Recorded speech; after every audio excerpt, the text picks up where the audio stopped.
और ये अब सेंटर की राजनीति में इस भूमिका को तय करना, वो जब सरकार का गठन होता है तब समझ में आएगी बात कि कहां किसकी जिम्मेदारियां कैसे तय की जाती हैं। लेकिन मध्य प्रदेश से वाकई में बहुत बड़ी खबर है। अमित शाह को लेकर बड़ी खबर आ रही है कि 7 लाख से ज्यादा वोटों से फिलहाल वो भी जीत गए हैं। वहीं यूपी से बड़ी खबर है, सीएम आवास पर बैठक जारी है। देखिए यूपी में भी बैठकों का दौर, एक तरफ हम देख रहे हैं कि नेशनल स्तर पर लगातार बैठक हो रही है, तो वहीं यूपी में दोनों डिप्टी सीएम, प्रदेश अध्यक्ष मौजूद हैं। इस बैठक में मंथन किया जा रहा है कि यूपी में आखिर ये इतना बड़ा नुकसान कैसे हो गया। वो यूपी जहां से एक नैरेटिव पूरे देश में सेट किया गया, फिर चाहे वो बुलडोजर की बात हो, फिर चाहे वो सीएम योगी आदित्यनाथ की गवर्नेंस की बात हो, फिर चाहे वो राम मंदिर का मुद्दा हो। की बात यह है अमृता कि दोनों डिप्टी सीएम जिस जिले से आते हैं, जिस सीट से आते हैं, दोनों जगहों पर हार हुई है दरअसल बीजेपी की। वही ना, यूपी में बड़े बड़े चेहरों को हार का जो है वो सामना करना पड़ रहा है। फिर चाहे आप बात मेरठ की कर लीजिए, फिर चाहे आप फैजाबाद की बात कर लीजिए, यहाँ चाहे वो इलाहाबाद की बात कर लीजिए। मतलब ये वो सीटें हैं जहां से आपने एक नेशनल नैरेटिव सेट किया, एक नेशनल मुद्दा देने की कोशिश की, और उन्हीं सीटों पर आप हार गए। आप राम जी को लेकर आए, वो हार गए। आपने मंदिर बनाया, वहां से सीट हार गए। तो ये तमाम मुद्दे जो हैं वो एक बड़े स्तर पर बीजेपी, सबसे बड़ी चीज चैलेंज ये हो जाता है कि लखनऊ जो गढ़ है, लखनऊ जो गढ़ है वहां राजनाथ सिंह है, लेकिन लखनऊ के आसपास जो सीट है ब्रजेश पाठक का इलाका है, वो आप देखेंगे मैप में तो दोनों चारों तरफ से वो इसी लोकसभा सीट से घिरी है, लेकिन वहां बहुत बड़े मार्जिन से इस वक्त पीछे मोहनलालगंज से। बिल्कुल बिल्कुल। अगर आप लखनऊ की भी बात करें तो राजनाथ सिंह भी, जो कि एक तरफा जीत की बात वहां हो रही थी क्योंकि बड़े चेहरे हैं, तो वहां से भी आप 50 से 51 हजार का मार्जिन देखते हैं संजय, जो हैरान करता है।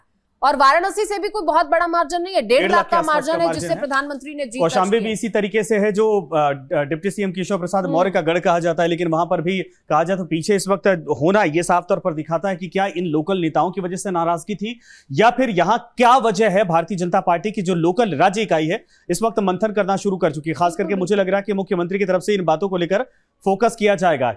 आप देखिए ना कि गाजीपुर से किस तरीके से जीत जो है वो दर्ज कर रहे हैं मुख्तार अंसारी के भाई, तो वो तमाम चीजें एक बड़ा फैक्टर यूपी में रहा। पूर्वांचल के सीटों को अगर आप देखिए तो एक तरह से वहां पर अगर मैप बनाएंगे ग्रीन और सैफरन का, तो वहां ग्रीन एक तरह से आपको दिखाई देता है। 2-4 सीटें जो बीच की आती है, मिर्जापुर, बनारस, छिरफुट या इवन चंदौली सीट भी इस वक्त फंसी पड़ी है, कुछ सीटें हैं। बाकी वहां पूरा पूर्वांचल एक तरह से एक तरफा दिखाई दे रहा है, और लखनऊ के आसपास का इलाका। इसीलिए कहा जा रहा है कि भारतीय जनता पार्टी की कहीं से चूक है, या फिर वाकई में दोनों लड़कों की, अखिलेश और राहुल गांधी का ये मिरेकल चला है, जादू चला है, लोगों को कन्विंस करने में, भरोसा दिलवाने में सफल हो गए जिन मुद्दों को लेकर वो उठा रहे थे।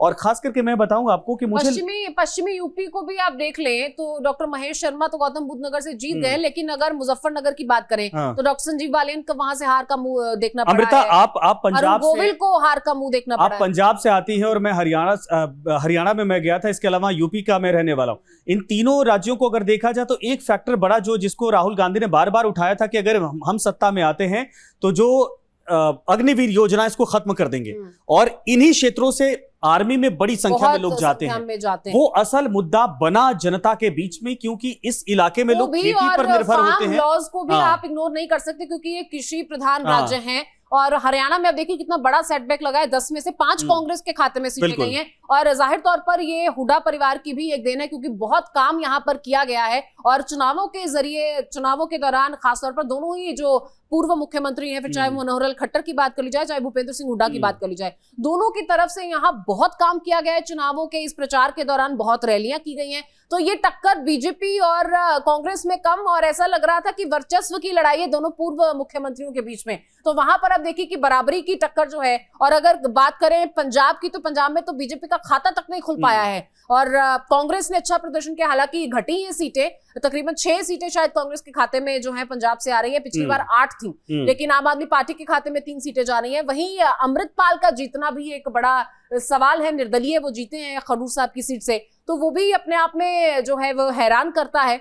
अब देखना होगा कि आगे की समीकरण कैसे बैठते हैं, लेकिन वहीं बठिंडा से हरसिमरत कौर बादल जो है वो उन्होंने जीत निकाल ली है।